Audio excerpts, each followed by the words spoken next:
Part of the reason these late fall, early winter walleyes are so big is that the forage base that they have access to is shad. What's the word?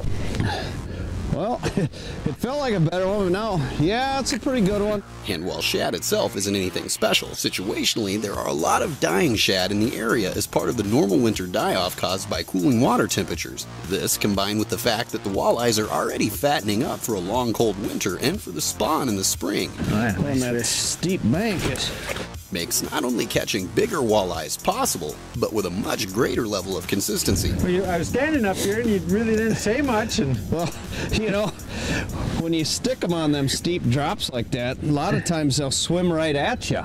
Sure. You know, so you don't realize how big they are until they get out away from the bank a little bit. Well, it took me a while to get back here anyway, so that's good.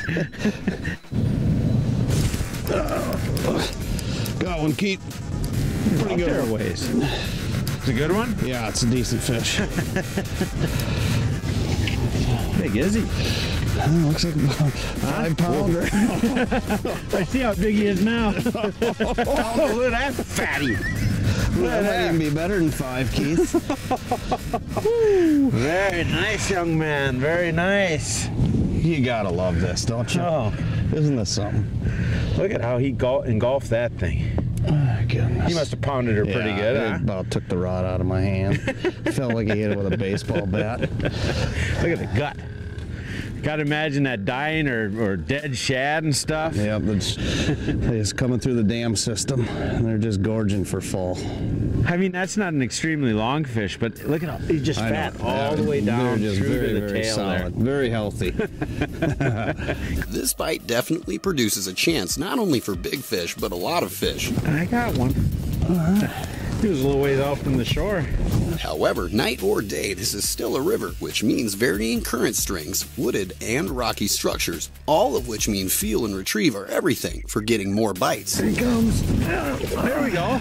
Yeah, the old net's got a little frost on it. It's a little frozen up. And in this case, for Brett and Keith, dealing with these factors are a bit different than you might expect. 23 degrees right now. I think it's a little cooler right here than that. Yeah. It seemed like when we moved to this spot, it was like, also my hands were a lot colder. So what do you think of this fall plastic stuff, Keith? So much fun. It's a lot of fun. I mean, it's a very addicting bite to me. You gotta have that patience and wait for that thump, but man, when you get it, it's awesome. Right? I mean, it is a really cool bite, Brett. I mean, the thing that's really surprising me is when I fish plastics, typically you think of very aggressive movements and that. This is just ungodly slow. I mean, just deadfall. Just deadfall, just letting that tail just barely move in the water, and but when they decide to hit it, they're plenty aggressive hitting it. So a little bit different, but God, really fun. Well, I hope these walleyes are having as much fun as we are. I hope so too, but I doubt it.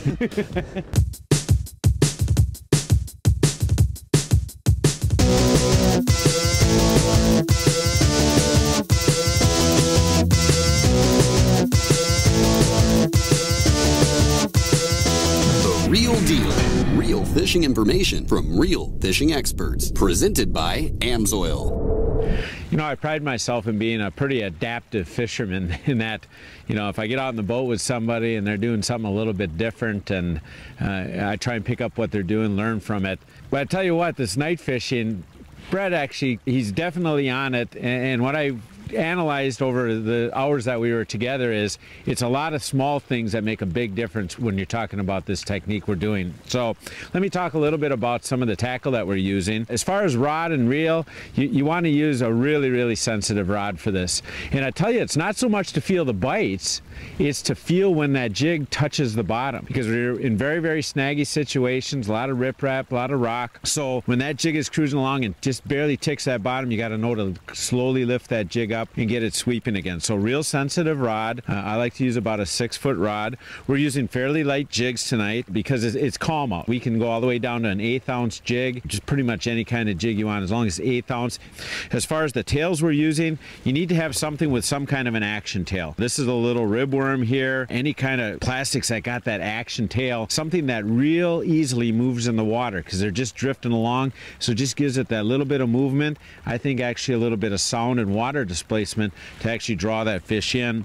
As far as colors, purple was really good for us. They call it a pro blue around the Mississippi. It's just got a blue tint to the tails. A lot of chartreuse ending tails on them, but action tails were very, very good. I tell you, one of the key things though I think that we were both using is some kind of very visible line. I'm using solar sensation, he's using orange sensation. It's something that shows up real good in spotlights, again, so you can see when that jig hits the bottom. The other thing is this is a place where I really suggest monofilament. I'm a big proponent of no stretch lines for jigging. I love Fireline, I love Nanofill, but in this case, those kind of no stretch lines can actually be a detriment, I think, because they move the jig too much. And by that I mean I'm using 6-pound test line here. It's got some stretch in it. It's going to get a little bit of bow as it sweeps down the line. When you move your rod tip, it's moving the jig very, very slowly. It's that important. So moving that jig slow, being able to feel when it's just ticking the bottom with a sensitive rod, you'll feel the bite. It's a great, great bite. Set the hook and reel those fish in. Very specific equipment for a very cool technique.